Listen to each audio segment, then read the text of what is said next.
Hayley Morris was my older sister. Our mom drank herself to death when we were kids, so it was just the two of us and our dad. Though we were wholly different souls, it was those differences that bonded us. We balanced each other out. Hayley was 17 at the time, 2 years my senior, though it always felt like there was no age difference between us. Next week, it'll be 5 years since Hayley first disappeared. August 12th, 2010 was the day my dad began suspecting that something had gone terribly wrong. Hayley had gone to a sleepover at her friend's house the night before and never returned. When he called her friend's parents to ask about her the next afternoon, they said she'd left early in the morning. She said her ride had come to pick her up, but she never specified who it was. Alarmed by this, he called the police shortly after. They refused to file a missing persons report at first, told us it was common for girls around her age to feel angst, run away, and eventually come back. But Hayley was popular, successful, loved. She had it all. Her running away didn't make any sense. 3 days passed before they finally filed it. There was absolutely no trace of Hayley's disappearance, so detectives had no idea where to start.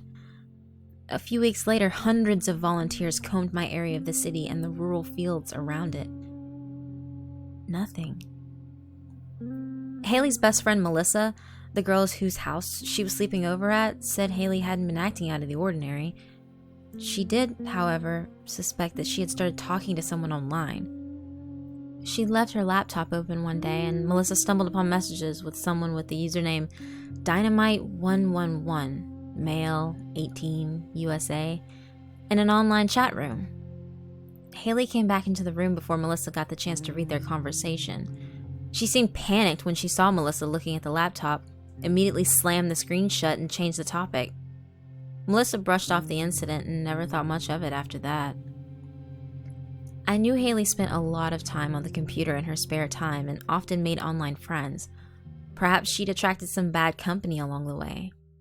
I shared my thoughts with the police. In light of this information, the police department's computer wizards began working their magic. Dynamite111 had since deleted his user profile off the chat website.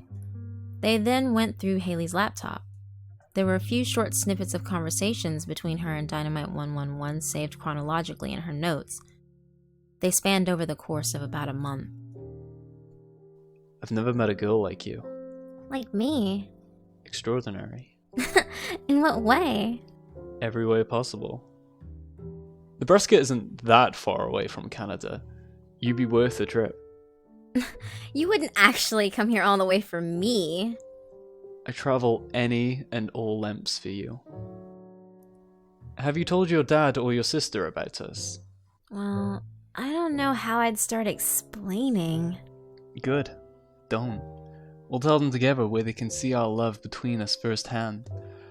I want them to see in person how much I adore you. Aw, you cutie. Don't worry, I won't. But the real question is, when are you going to send me a picture of yourself? Like I said, I'm shy right now because my wisdom teeth removal, hey bear. But you're someone I'd actually feel comfortable revealing myself to. I swear I'm at least a 7 out of 10. Brunette, 5'11". Trust me, you'll like what you see as much as I do. I'm just trying to imagine you right now, on top of me. You'll get all that and more, babe.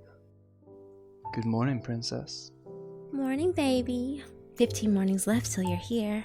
15 mornings till I'm united with my son. The last snippet was saved exactly 15 days before Hayley's disappearance.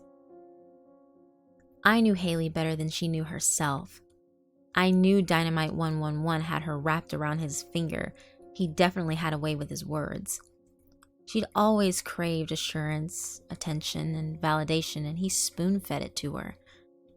She had clearly saved these messages for a reason, as reminders of all those things. It was more than obvious that he likely had a hand in her disappearance. He became the prime suspect. But who was he? Detectives began contacting Nebraskan police departments. Assuming Dynamite 111 was telling the truth in his messages, the profile they prepared of the unsub described a highly intelligent, highly manipulative male, brunette, 5'11" in height, likely in his late teens, aka a good 1% of Nebraska. The investigation led them thousands of miles away from home into a different country, and it's not like they had any evidence to confirm that the claims the unsub was making in the messages were genuine. Even if they were, the potential pool of suspects was still massive. Detectives were essentially clueless, and the investigation felt like it was going nowhere. My dad spiraled deeper and deeper into his depression. He started smoking again and drank himself to sleep every night. I was all he had left, and he stuck to me like glue. I was his entire world now, his only light. A year and a half later, a young family camping by the Red Deer River had the misfortune of swimming in it. The 7-year-old daughter swam underwater and found a small black plastic garbage bag sitting at the bottom. Thinking it was hidden treasure, she brought it back up to the shore and opened it. The revolting odor of rotting flesh surged out. It was filled with human limbs. The body had been stripped naked and dismembered completely.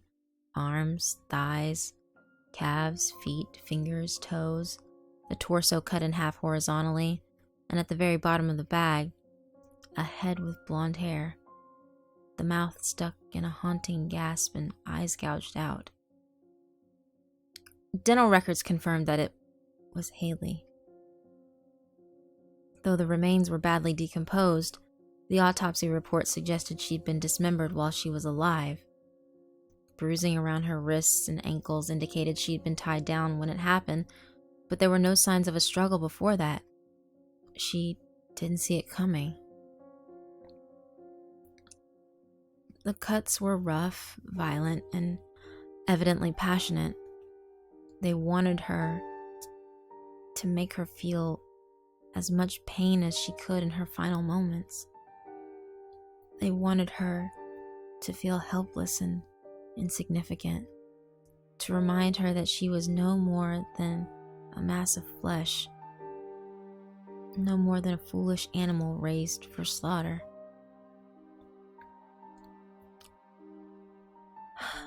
There was no distinctive clues or foreign DNA found on her, and the investigation screeched to a stop.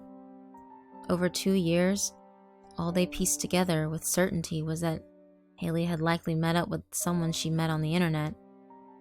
That person had likely killed her, and that the weapon used to murder her was probably a large straight-edged knife. Fools. What a weak and sloppily executed investigation. For one, they forgot to ask any of the neighbors if they'd seen Hayley get into a car during the morning of her disappearance. I saw the old man that lived 3 doors down watering his flowers when I was waiting outside. They only interviewed Melissa's family, my dad and I, and some of Hayley's other friends. They were swayed by my tears and shock and recollection of my close relationship with her. It didn't occur to them at all to investigate me or question my alibi.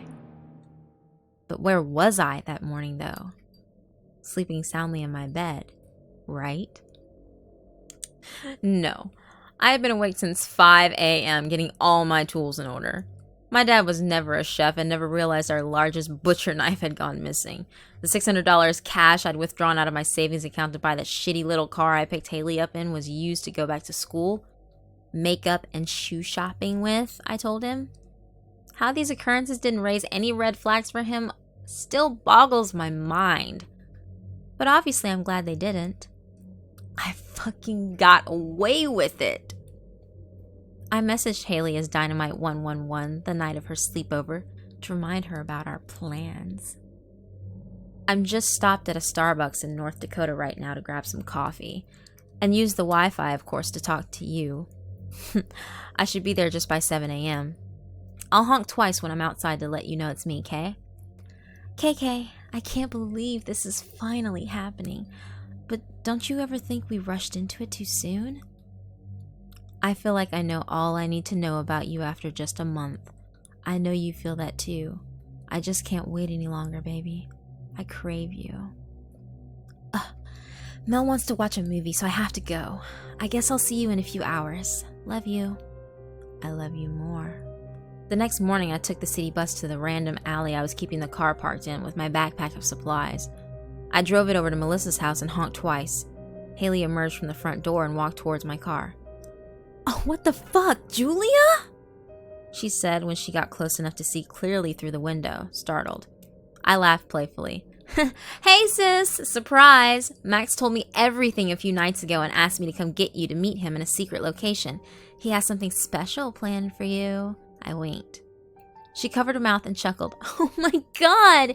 He said we were going to tell you and Dad together, but I guess this works too. She jumped into the car, excited by the thought that her dear baby sister accepted her secret lover and had a surprise for her. What could it be? Here, put this on. I handed her a blindfold and she fastened it around her eyes. We drove for about 20 minutes to an abandoned farmhouse I'd found a few weeks ago during my planning phase. I let her out of the car and got her to sit on an old chair. Where are we? Max! She called out cheerfully. Tie her up? A little kinky there, Max. I pretended to be talking to someone else in the room. I proceeded to begin tying her up with white nylon rope. What? Why? What do you have planned for me? She said with a flirty tone. She was smiling the entire time, like an oblivious little puppy.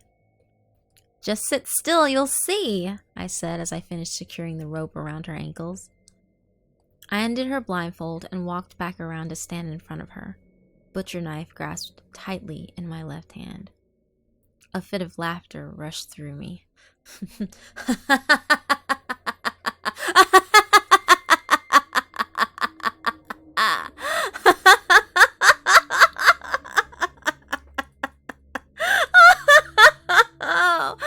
Oh, you stupid fucking bitch! Oh. Hayley's smile suddenly twisted into a confused frown. Huh? I've always fucking hated you. You know, I've been planning this moment in my head every single night since I was 6 years old. It helped me to sleep at night.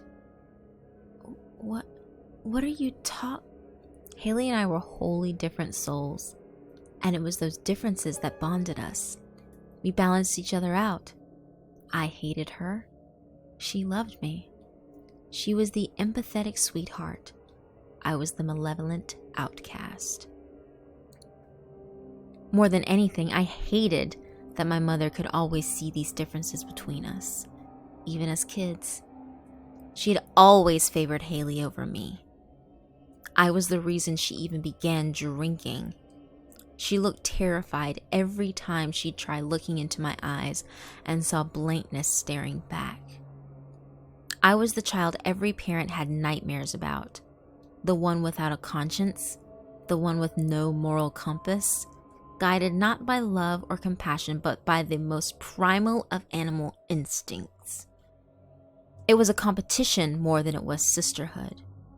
Hayley was older, kinder, and prettier, but thank God I was always the clever one. The one that sat back and observed keenly and plotted silently. I was destined to win. My dad is even more naive than my poor sister. He didn't share the same understanding of me as my mother did, so there are only benefits of having him around. With Hayley out of the picture, all his attention and wealth are going to be directed towards me. I'm his only little girl now, his only reason to be. Hayley's case was never solved and never will be as long as I keep on my mask of normality, of an eternally grieving sister and needy daughter.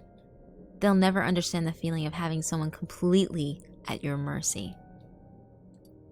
They'll never know about the way I panted with joy as I saw her choke pathetically on her own blood, the way she begged me to get it over with as I took my time savoring every muscle fiber I shred through. they'll never understand what it felt like to become God, even if it was just for